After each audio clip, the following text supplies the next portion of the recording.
You wanted the best. You've got the best podcast. The hottest podcast in the world.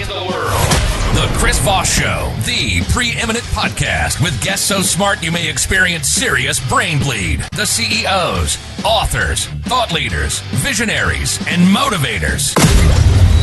Get ready. Strap yourself in. Keep your hands, arms, and legs inside the vehicle at all times, because you're about to go on a monster education roller coaster with your brain. Now, here's your host, Chris Voss. Hi, folks. It's Voss here from thechrisvossshow.com. There you go. We're playing with the new soundbite. We hired an opera singer to do the bit part I've been doing for 13 or so years, and there she is. So, as always, folks, the Chris Voss Show family is a family that loves you and doesn't judge you, at least not as harsh as your mother-in-law. But remember, hiring operatic singers for the Chris Voss Show is expensive. We just did that yesterday on Fiverr, and it costs like $5. So help us pay for it didn't cost $5. It was more than that, but help us pay for it with the guilting and shaming we always do at the beginning of the show with the plugs, but we try and make it funny. Go to goodreads.com/Chris Voss, youtube.com/Chris Voss, linkedin.com/Chris Voss, and Chris Voss 1 at the TikTok. As always, we have the most brilliant minds on the show. For 15 years, we bring you the billionaires, the CEOs, the Pulitzer Prize winners, the authors of all the great books, and what else? The White House advisors, the astronauts, you name it. We just always have smart people on the show that are going to grow your mind, make you smarter, make you more beautiful, and hence you'll just walk around and people just see the Chris Voss Show glow that comes off of you. Today, we have another brilliant gentleman on the show. He's going to be sharing us his insights and everything that goes into what he has learned and what he's going to teach us today. We have Gregory Stern on the show. He's the Chief Foot Officer. Probably the first time we've had a Chief Foot Officer. Is it a CFO? Owner of this company called From the Ground Up Physiotherapy. He's going to be talking to us about some of what goes into his education, learning, coaching, things that he does to help people understand better about their lives. Greg Stern is the owner of From the Ground Up Physiotherapy. Did I say physiology? Yeah. Physiotherapy. There you go. And he's the creator of Rebuild Your Body from the Ground Up Mobility Program. After experiencing years of chronic pain and trying everything, he discovered unique methods that most healthcare professionals don't know. He helps people get to the root cause of their pain by taking a holistic approach. It teaches them how to get their entire body working together rather than simply focusing on the area of pain. His chief mission is to help guide people through their own path of self-discovery on their health journeys and guide people not only to be pain-free, but to strive in their everyday lives. Welcome to the show, Greg. How are you? Thank you very much for having me. I appreciate it. There you go. The owner of From the Ground Up Physiotherapy. That's quite a title to have there in your business title. Yes. Well, just a little play on words. We got to go with, Chief Financial Officer, Chief Foot Officer. And so, my whole journey is all about the foot and my own story of pain. And hence, the ground up mentality is one of our foundation affects our bodies, and everyone intuitively understands that when it comes to a building, the foundation of the building is the most important part. But when it comes to our feet, we don't give enough love to our feet. And of course, I help people with all sorts of issues, but so many times it comes back to how do they load their body and how does their foundation load? And that's kind of what I help people out with is this holistic approach of the body. There you go. It's pretty interesting. I know that there's a lot of like chakra points. I think I've seen stuff on the feet, and we walk around these poor things all day long and abuse them, and we don't give them much love, I guess. So give us a 30,000 overview of what you do at your company and what you do for people. Yeah, absolutely. So I basically help people get to the root cause of their pain by teaching them how to move better. So when most people think of physical therapy or chiro or any sort of modality that's aimed for treatment to get out of pain, we often have the patient will lie on the table and hope that their therapist is there to fix them. And while that sounds beautiful in nature and it feels good to be temporarily, to get that massage, to work on that area of pain, the problem is the moment you stand up from the table, you go back to the same movement patterns that got you into trouble in the first place. Mm-hmm. So maybe for a couple of days you feel great, but then 2-3 days later or a week later, the pain comes back and you're back where you started, and you keep going through this merry-go-round wheel of temporary short-term solutions that never address the root cause. And the root cause usually is you're not moving well, and you got to move better, and you got to move differently, and teaching the whole body to work as a cohesive unit together so that that area of pain can now, instead of being working all the time on its own, it's supported by the rest of the structures in the body. So people come in here claiming that they've tried everything, and then within weeks, I'm getting people back to doing the things they love because we're looking at a more holistic picture rather than just, zoning in on the site of pain. There you go. Now, when you say people come in there, do you have a business shop that people? Yeah, so I have a physical space in Montreal in Canada, but I also, as you're alluding to with your introduction, I've launched an online mobility program that teaches the exact same exercises that I do with my one-on-one clients that I now teach online as well to get my message across louder to more and more people throughout the whole world. There you go. That's very interesting. It's something that more people need to think about, because certainly pain comes from something that we're likely doing wrong or something that we're doing that's unhealthy. And it's kind of a signal to our brain going, hey, stupid, knock it off. Yeah, it's a call for help. That's what pain is. And so sometimes we get very scared about pain, and the first thing we want to do is kill pain, right? Painkillers at every stop, every shop around the corner, you're throwing Advil, Tylenol, whatever, and it's immediate. But it's a adaptive evolutionary signal that's supposed to tell us something. Whatever you're doing right now, I don't like it. Help me out, please. And so it's important that we listen to pains in our body as opposed to just trying to kill them. There you go. So give us your history. How did you get down the road? What was your journey that made you discover this and develop it? Yeah, so 10 years ago, I was playing flag football in Montreal, and I had just an innocent ankle sprain. And for a while after the season, I would expect a couple months it'd be okay. And I had been a rambunctious kid, always getting injured, tons of broken bones, stitches, tons and tons of crazy accidents throughout my life. But I would take all of those over chronic pain. And that's kind of what happened is that, a broken bone, boom, it sucks 6-8 weeks, but then you're back to normal. Or so you think, but in my case, this ankle sprain just dragged on. And so I was getting physical therapy. I was trying osteo. I was trying orthotics. I was trying orthopedic shoes, and my ankle pain and foot pain just lingered on, and I couldn't stand barefoot for more than 10 seconds without pain. Oh, wow. I couldn't do the things I loved anymore because my whole body started to feel off. I was starting getting hip pain and back pain, and I was in a very desperate situation, and I didn't know what to do. And eventually I ended up getting surgery. Oh, wow. And the surgery didn't go the way I hoped for. You have this image in your head of what surgery means. It's going to be like this aha moment where everything is just going to fix the moment after surgery. But as I mentioned, this ground up approach, my foot was in a mess. And so I started developing chronic pain in my hip and my back. And now, before I only had chronic pain in my foot, but now I had all these issues. And it was only until I started to take a real deep dive into my body did I really start to make progress. So I was thinking about going into medicine when I was in university, and I ended up, pivoting paths and going to physical therapy. And beyond the classroom, I was attending seminars and workshops and starting to learn from people outside the confines of institutional education, because what I was finding, what I was learning in school was the same types of thing I was receiving for my ankle pain, just the hands-on, very isolated approaches. And I started to find the right mentors throughout the world, and slowly but surely chipped away and made progress. And now I'm at a point where I have no more pain. I go on hikes barefoot after not being able to stand barefoot for 10 seconds. I go barefoot hiking. I do slacklining. So, 2 trees and there's a little rope between. I can walk up that. I do lots of fun, cool things with my body. And now I share the lessons and knowledge that I've accumulated along the way with my clients and my online clients and through different education platforms online. There you go.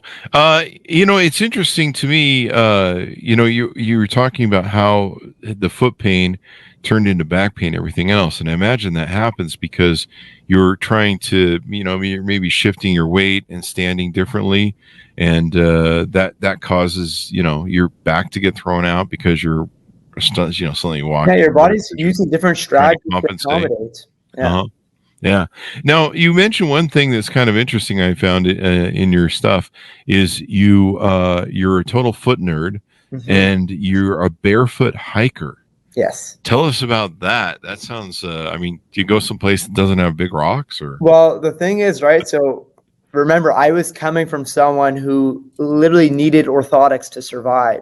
Wow. And that's one of the biggest fallacies that we have in the industry, and like that we were sold about foot pain.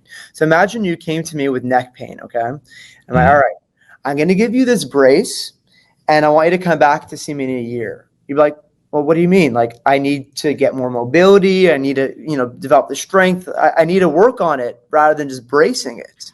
Mm-hmm. But for whatever reason, the logic we apply to our feet is a brace. So Oh, wow. our feet are like trampoline. They're supposed to go down and go up. Think about like the foot flattens, and people hear the word flat feet, they think that's a bad thing. But our feet are supposed to flatten to accommodate the ground. They load, they spread out, they widen, absorb force, and then they become very rigid and stiff and propel us forward. Mm-hmm. But unless we honor both functions, we kind of dishonor how the foot is supposed to work. And so all the hiking boots, orthotics, think about Asics, New Balance, Nikes. You think about all the good brands that are out there, and what's happening is your rigid motion control, stability, all these fancy buzzword terms that you hear, you're basically preventing the foot from moving. And if you've ever been in a cast, after a few weeks in a cast, what happens? Your foot, the arm gets stiff in the case of a broken arm, and weak as well. And so our feet start to become weak and stiff.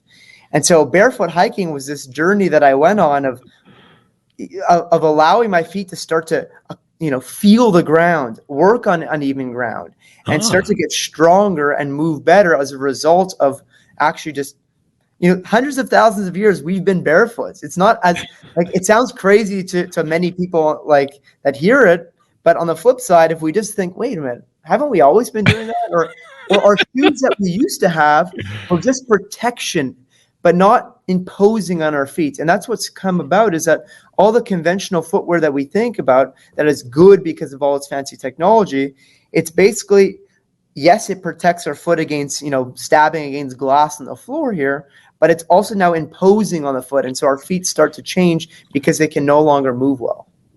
That makes sense. And, we have been walking barefoot for thousands or millions and millennia of years and all that stuff.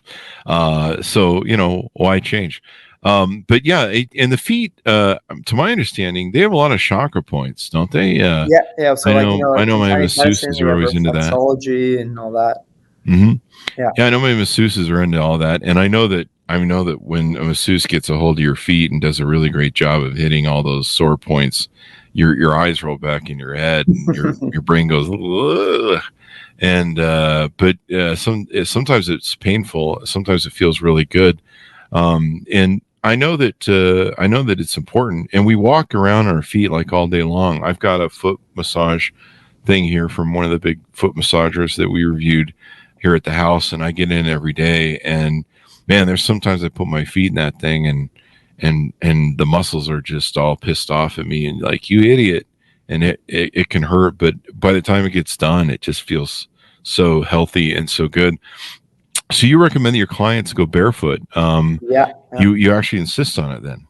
Well, it's you were talking about like using a foot massager, but nature has a natural foot massager. It's called uneven ground. And one of the problems is because we're always walking on flat, even ground, asphalt, concrete, cement, wooden floors, everything is flat and even. But the whole idea of being on more uneven surfaces allows your foot to, get its natural movement. But yes, I'm definitely a big proponent of either being barefoot or using what we'll call like natural footwear.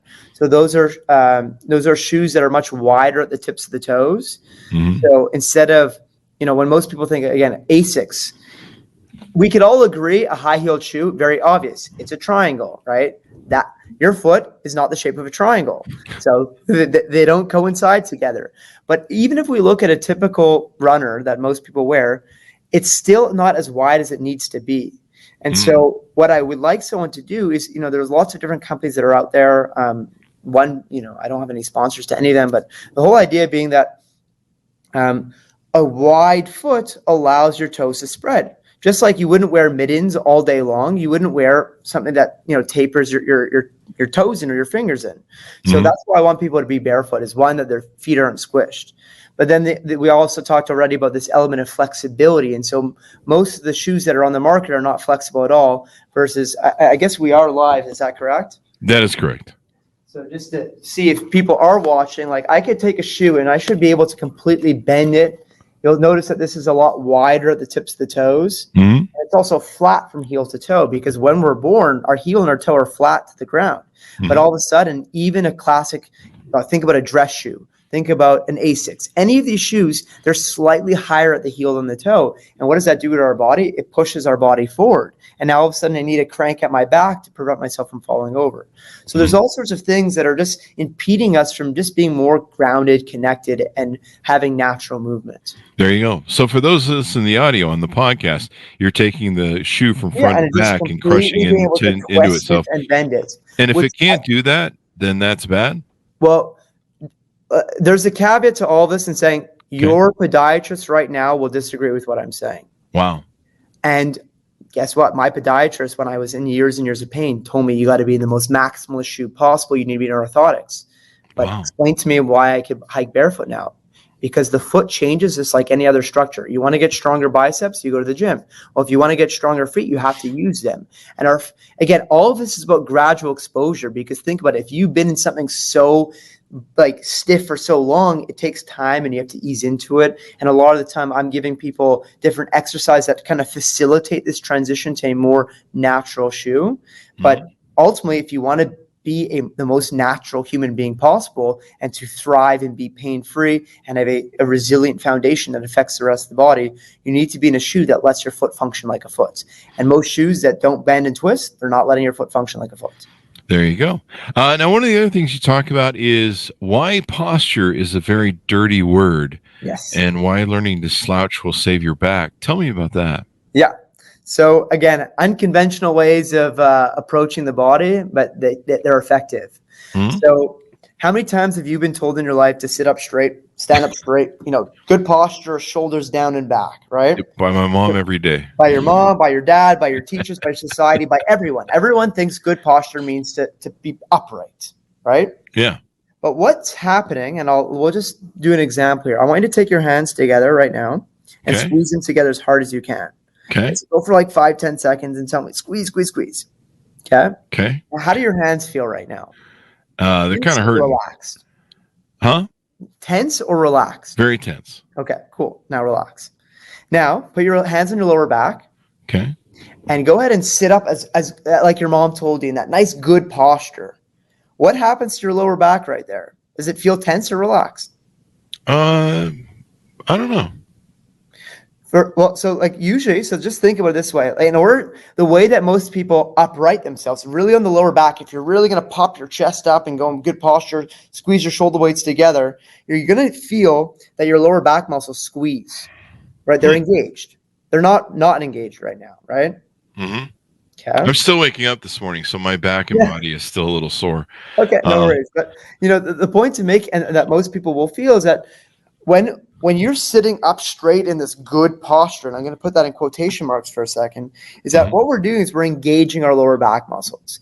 And just like you didn't want to engage, if I ask you right now to squeeze your hands together for 10 seconds, you'll say, sure. Now I ask you to squeeze your hands together for the next 12 hours, you're going to say, screw off, I'm not doing that.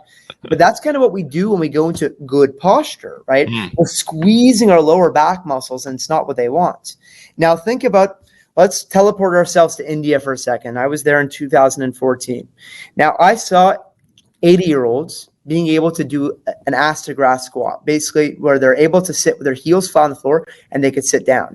That's the natural way we're supposed to go to the washroom. It's also the natural resting posture of the human being, right? So if you think about, for thousands of years, we would sit around a campfire and we would be all huddled around and we'd be able to round and be relaxed. Mm-hmm. Now, the thing is, in that natural resting posture, we're not in good posture, so to say, according to the way that most people think about good posture. we're in relaxed posture. Mm. And so the problem is everyone who thinks about good posture, all we're doing all the time is we're engaging these low back muscles 24/7 and doing the exact opposite of what's natural to the body, which is to relax it. So if we're in a deep squat, our low back is relaxed. When we should sit, we should be slouched and relaxed. We should allow our rib cage to come down so the low back muscles are not engaged 24/7. There you go. It's one of those things with the back of trying to sit right and be comfortable, but make sure that you don't end up. One of the things that I have in my family, we seem to all have, is we have this C back where we slouch way too much, and we if you look at us from the side, we do this. What do you think about stuff like that? People. Well, it's a good question because everyone says, no, trust me, I'm already slouching. The thing is, like, there's nuance to this because most people's low back is still engaged. But what happens is that they end up slouching from the upper body. But if we allow the low, mid, and upper body to relax, that's kind of what we want when we're sitting. There's a place for more upright posture. And I'm not saying demonizing one position, but the problem is we have demonized one position. We think that slouching is bad and that good posture is good. And so everyone walks around all day long. I had a client the other day saying, and she's like 80 years old. She says, my trainer tells me to imagine my shoulder blades, that there's a wall behind me all the time. And so what does that do to the body? It just compresses the back side of the body all the time. If we're squeezing, right, everything gets compressed back there. And usually pain is a result of something being, compressed too much, like all the time. There you go. So I don't necessarily think that's a bad thing that we sit in more relaxed postures. But as long as we're able to tap into, doing some other things. But when it comes down to it, it's about the devil's in the details. Learn how to slouch through the entire body by almost exhaling fully, letting the ribs come down. And that allows our lower back to relax more comfortably. There you go. So one of the things you talk about is what role does victim mentality play in recovery? I thought this was very interesting because, there's some people that kind of go down a spiral of victimhood mentality. And sometimes you can't blame if you have cancer or something or, whatever. But I think with victimhood mentality, you don't feel empowered. And when you don't feel empowered, you sometimes can, make your condition worse. What are your thoughts on that? Yeah, I am definitely a big proponent of that because, again, if we look at the traditional model of therapy, it's like, I asked someone a question in my clinic, if I've got a magic wand, like, what do you want to be able to do? And they say, fix me, right? And so immediately they're taking the onus of responsibility and putting on the therapist. But it has to be the other way. Like, I'm there to be their guide. I'm there to show them things. But ultimately, they need to take responsibility for their health. And so oftentimes, what kills me inside is when, doctors will say, like, how many times have we heard, like, the doctor said they'll never walk again. And what happens? They walk again. Yeah. So when we have this notion or this message that's so disempowering, like you're never going to do that, there's two types of people. One of them goes like, screw you, I'm going to do everything I can to make sure I can do it. And then the other side is like, your words are my reality. And so we like take on the words of the doctor. And so when we play a victim, we believe that we have no choice in the matter. There's nothing we could do about it. But healing is possible in anyone. I've helped years and years of chronic pain be reversed through proper movement. And you find the right coach that teaches you, that empowers you and guides you along the way. 1% better is 1% better every day. But the cool thing is oftentimes I'm showing people the exact opposite of these mind programs, like keeping their back straight all the time. And all of a sudden I teach them how to slouch and use their legs for the first time. Their legs start quivering like crazy and like real nervous system changes are happening very quickly. And so pain can be changed like rather rapidly if done by the right, approach. And that's this whole idea. Like the approach can't be back pain equals, let me just stare at the back. I got to look upstream and downstream so that everything can start to work together. All right. That very interesting. That's, some people don't think of this stuff in that ways. So basically, there was this show I saw. Let me pull it up here on the side. It was on Netflix, and it was called the Blue Zones thing. Did you hear about that? I don't know about the show itself, but I know about the Blue Zones. And one of the people they found, they were basically a show about this guy went and found the centurions that were living around the world in kind of group populations, and he was wondering why they were so centralized and why they were living these long, extended, healthy lives. And he went and studied them. And one of the places, the blue zones he found, were these people that are constant. They don't do exercise. They don't go to the gym. Yeah. But they're constantly moving their body. Yeah. And I think it was in Japan. And you know how the Japanese will sit on the floor? Yes. They'll cross their legs. And you're like, God, that seems, don't you have a couch, eh? But they'll do that. And he found that these people, and I think this has been found in other studies, people that move their bodies, their whole bodies, and move it in different ways, and they're moving it throughout the day when they do stuff, because they're in the fields doing the old style farming or working in their shop, or they're constantly moving, as opposed to what we do, where we sit in front of a computer all day long. And they found that that's one of the factors to these centurions, where they live a long life, and their bodies are constantly moving, and they're constantly burning. They don't put on a weight either, because they're constantly burning calories doing everything they do to lead their lives. Yeah, well, if you hear 75-year-old female or male found on the floor in North America, we think hip fracture. Like, we immediately associate, like, older person and floor, bad, right? Mm-hmm. However, in their culture, you sleep on the floor your whole life. I don't know about everyone, but yes, I've been to Japan, and the old school style is to sleep on the floor. So every single day you're practicing standing up from the floor.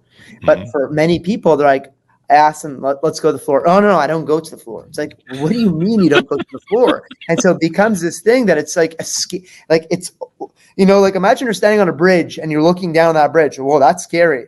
But for people to look at the floor and think that's scary, that scares me, because it's just showing them, like, it's so unfamiliar. And when we sit on the floor, like, I'm a big proponent of sitting on the floor, because when we do sit on the floor, what happens is after a few minutes, we get a signal that we're uncomfortable. And guess what? We change positions. But when you're sitting in a $500, nice chair, lazy boy, whatever, you're not going to move because it's super comfortable. And the problem is we sit our butts in two positions the whole entire day, and the shifting and moving is what we need. And so exactly, these blue zones, it's that constant, no like massive exercise, but the slow daily grind of gentle movement throughout the day and different shapes and positions. So that's the key, is that we expose our body to these shapes and positions to keep our body healthy and young.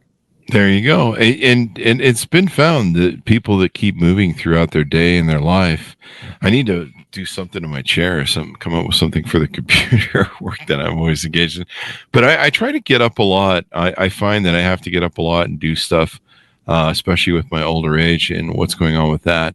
It's really important. You talk about why freedom and movement and why they're important to work together. Tell us what that means. Sir, do you mind repeating what you said? Freedom and movement, and what do they have to do with each other?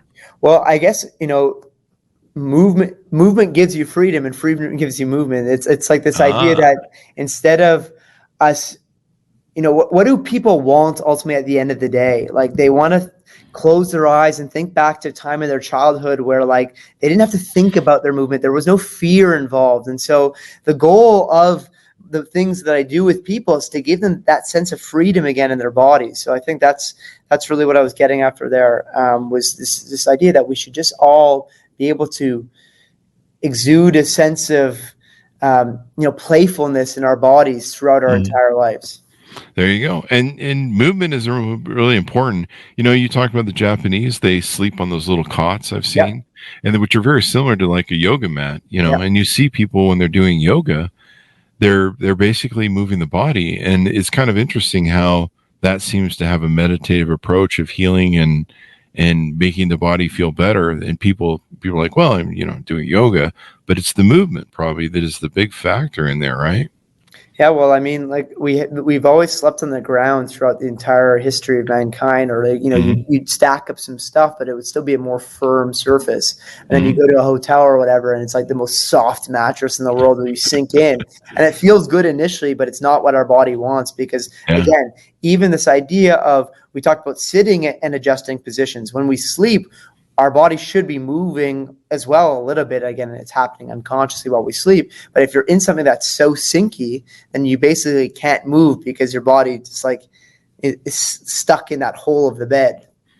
I injured my back years ago, and I started sleeping on the floor because if I didn't, I would end up just like a pretzel, all messed up and in pain. And so I started sleeping on the floor, and I did that for years because it was just more comfortable. The other thing it would do is it would like put pressure on my muscles and cause them to, break up, relax and stuff, where with a soft bed, it's a little bit harder to pull that off. And so I found that it would, I kept doing it for years after my back healed up. Where it would just keep me aligned. I would feel more refreshed. It was almost kind of like a big massage where it would push on all my muscles, break them down, get them to relax. And just that hardness of the thing. And I would keep like a soft mat like the Japanese do. And that really helped me. It really worked well. Let me ask you this. Do you work with people that have, I know that people I know in my family have pre-diabetic sort of symptoms. And they've talked about, was it myopathy? Neuropathy. And it's a system where your feet have issues. Is there a way to heal from that or a way to improve that? So I have a little quick story there. I was dealing with a rabbi's wife. So you can imagine a rabbi's wife being more conservative in nature in the way that she dressed. And so she was always wearing socks in the house and always having her feet covered. And she was experiencing 3 years of foot numbness. Wow. She went to doctors, neurologists, podiatrists, and they were all like doing all the tests and everything was coming back normal. And, there was a local little thing about my clinic opening up and about me being the foot nerd. And so she came and made an appointment with me. And I had her, explain to her the concepts I was talking about before. Our feet have 20,000 nerve endings on the bottom of each foot. The same number in our hands, okay? Now, our hands are responsible for touching, fine motor skills, typing, whatever it is, attuning to the environment, right? They connect to what we manipulate. And our feet are the same exact thing. And the thing is when we cover them with thick, cushiony footwear. So think about the Hokas, the Adidas Boost and the Air Max and all the things that we say, it feels like I'm walking on a cloud. Unfortunately, walking on a cloud is not what your body wants. It wants to be connected to the ground instead of floating. And so I just, I have this little spiky mat actually here. So I'll just. It sounds like the same sort of principle of the mattress, if it's too soft. So you might see this idea. There's little spikes here. So it's called an acupressure mat, okay? And I had her stand on this acupressure mat, and the first time she jumped like crazy because it was so intense for her. But after she came back on it and she used it a couple of days, and she ended up buying one herself. And I had her wear toe spreaders, so the idea of like getting her toes to spread out more again, so the nerves could also have space. Oh wow! 2 weeks later, after 3 years, all her numbness was gone. Really? Wow. 2 weeks. So all the doctors that I poked and prodded, simplicity is the answer. We talked to go barefoot. It's very obvious. Like nature produced amazing bodies that have the capacity to heal. And it's the use it or lose it principle. So, I mean, people with diabetes, like oftentimes like there's a insulin resistance side to that. And so for sure, working on reducing refined carbohydrates and sugars to, properly attune your insulin resistance is a huge important factor in that. But also just getting your feet to feel again. I might be sensitive, but we need to desensitize our feet. So like if you had a blindfold on for the last 3 years and I took your blindfold off the first time, like it would take you like an hour to open up your eyes because you'd be so sensitive, right? Well, it's the same thing with our feet is that so many people, the only time they're ever barefoot is when they're on a beach. And then when they do go on the beach and they walk on a little stone, like, they're walking very gingerly. But the key thing, if you go to other places in the world, rural villages, kids are playing out barefoot, running on rocks and roots. And so that is the thriving state of the being, is to be connected. And so I would encourage anyone that has any sensitivity in their feet to go out and just like buy an acupressure mat, and just slowly desensitize the foot. Go on your backyard or go to a park and start walking around on the grass instead of thinking that I need to be in shoes all the time. Yeah. That makes sense. I really like this. The acupressure mat. Is there one that you recommend? I'm looking at several on Amazon. No, and honestly, on Amazon, they're all pretty similar. Are they? Come from China. They're all just like pokey mats that you could just. And then it looks like they have some that are for your back and your neck. You could actually lie in them on your back. Really? You have some cool relief from that as well. These are interesting. Pillow. Yeah, it's pretty cool. And then you need one for your foot. So that the ones that for your back is you basically just stand on it. You just stand on it and do that. Yeah, this is really interesting. I never heard about this. I've my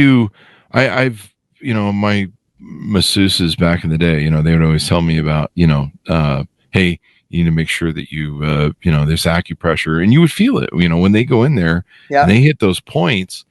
You're like, wow, but I've learned over the years that those pressure points need to get pushed through. But years ago, pressure points also the skin as well. That's important. Really? Yeah. Well, the skin is what is where all these nerve endings are located. So yeah, it feels good to get the deep massage, but ultimately we want to desensitize the skin and the layers beneath that where all those nerve endings lie. It's kind of funny. I'm looking at some of these and they look like torture faces from the medieval times. I'm looking at the little dudes, and I guess this explains. When I was young, you'd see those guys over in Japan or China that would sleep on the nail beds. Yeah, and you're like, that looks painful. And then all their ball game. And I imagine some of acupuncture probably does a little bit of the same thing. Yeah. And getting those muscles relaxed. Years ago, I used to go to this chiropractor all the time. My back was constantly out. I was under so much stress running 3 companies, and I was almost living at the chiropractor.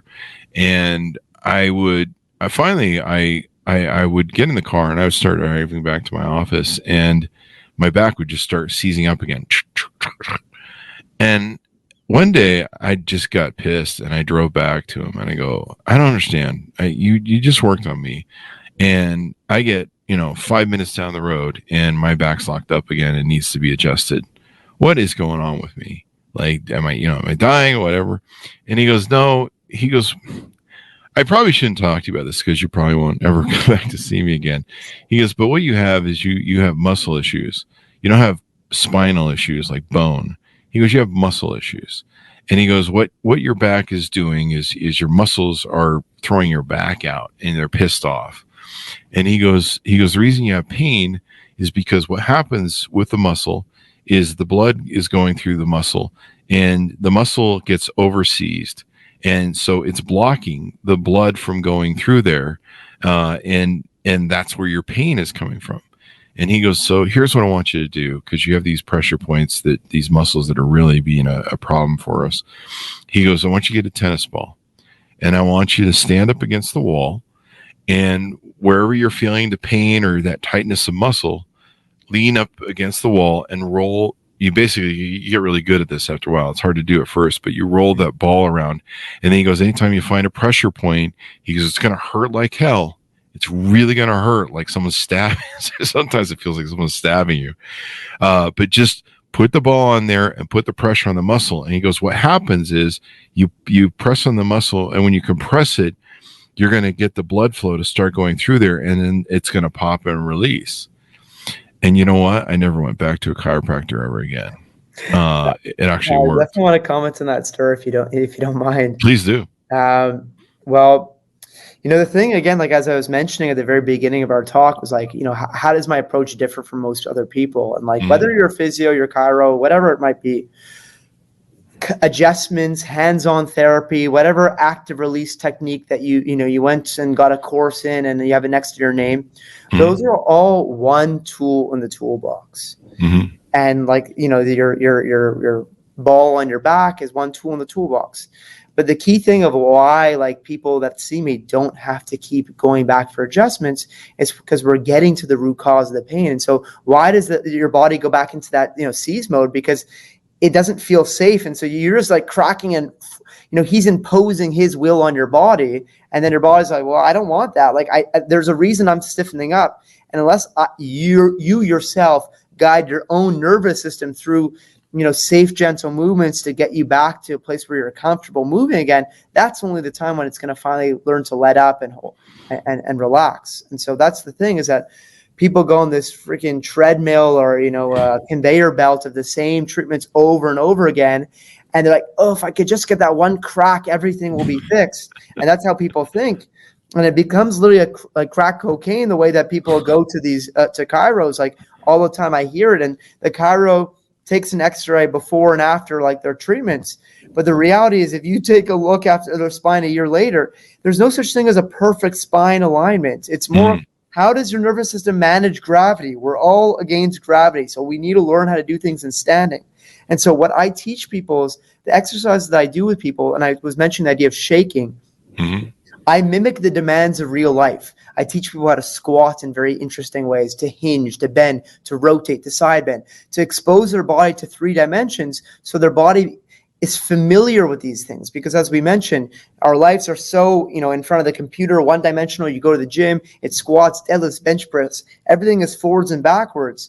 But ultimately, I need to go, I have to reach across the side. I hurt my back. It's because we're not exposing our body to these shapes the way that we talked about with, the blue zones. These guys are just doing natural movement throughout the day, bakes in 3D movement. And that's the key thing, is that we need to teach our body to move in 3D rather than just like hoping that like me doing some sort of like clamshell on the table or some, baby exercise that doesn't actually, mimic what life is like against gravity. That's the key thing.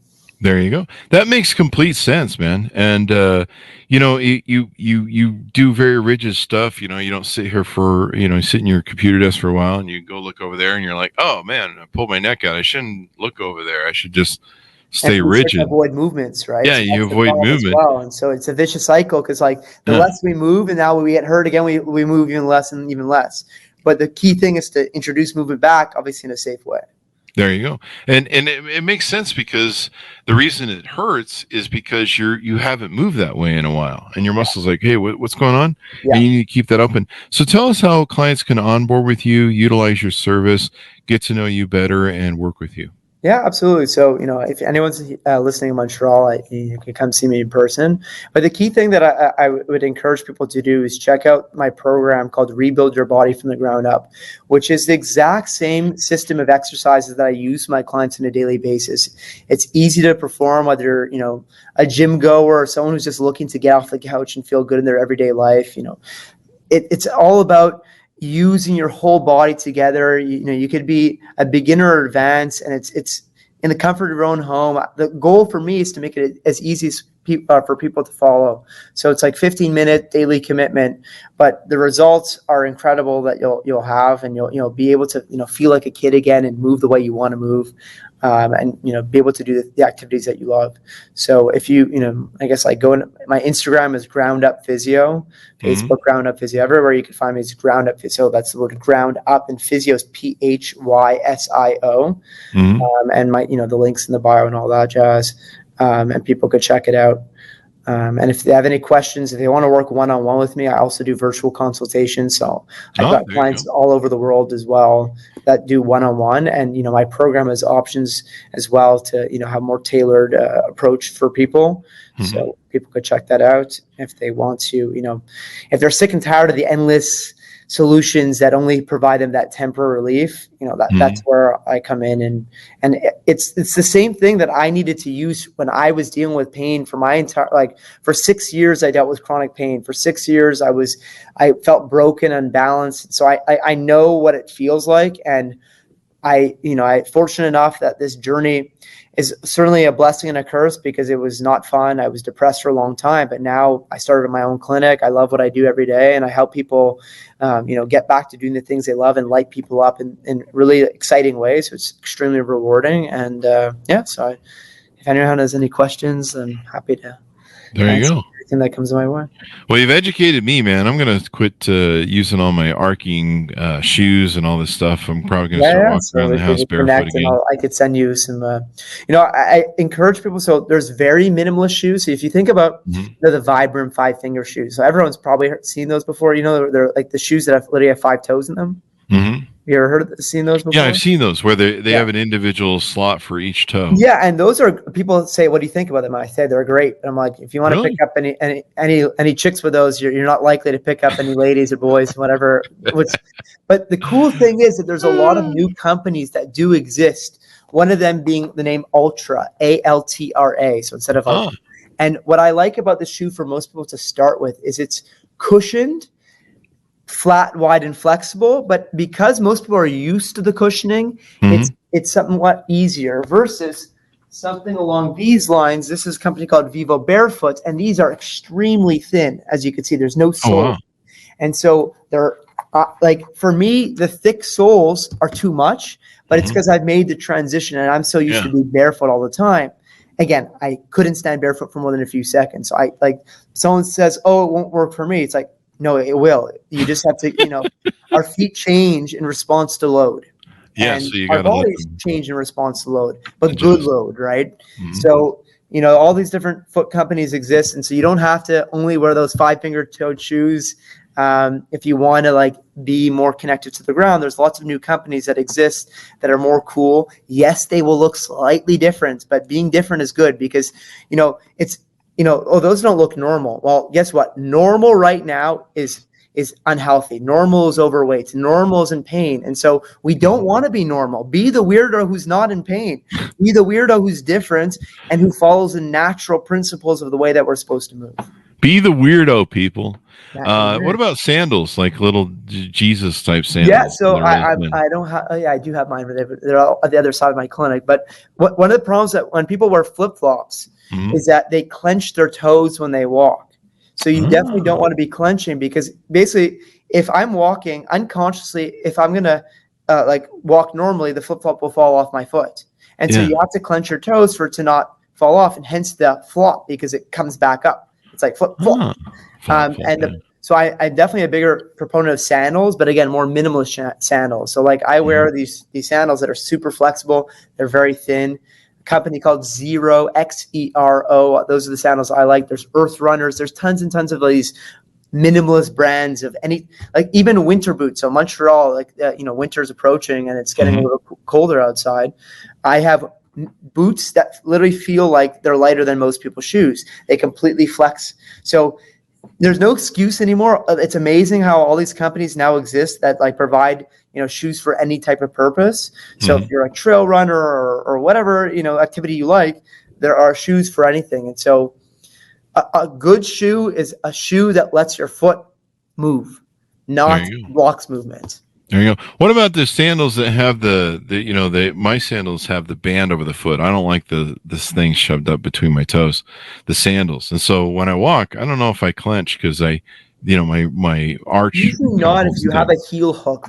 Again, you would want your heel to be wrapped by a strap of some sort. Oh, okay. Just like a classic sandal, but I like these more minimalist sandals. So I'll wear my 6-inch stilettos then. With the heel hook. Thank you very much, Greg, for coming on the show. Give us your .coms one more time for people as we go out. So I would just suggest people going either groundupphysio.com or Instagram, Facebook, TikTok, YouTube at Ground Up Physio. There you go. Thank you very much for coming on. We really appreciate it, Greg. It's been very insightful, and you've changed my mind in how I'm going to use my feet. I'm going to start using them. Awesome. Love it. There you go. 1 foot at a time, right? 1 foot at a time. I'll just put 1 foot forward, but I'm definitely going to change some of my patterns. Thanks for coming to my audience as well. Refer the show to your family, friends, and relatives. Give us a 5-star review on the iTunes. Go to goodreads.com/Chris Voss, youtube.com/Chris Voss, linkedin.com/Chris Voss, and Chris Voss 1 on the Chris Voss channels. Thanks for tuning in, and be good to each other. Stay safe. We'll see you guys next time.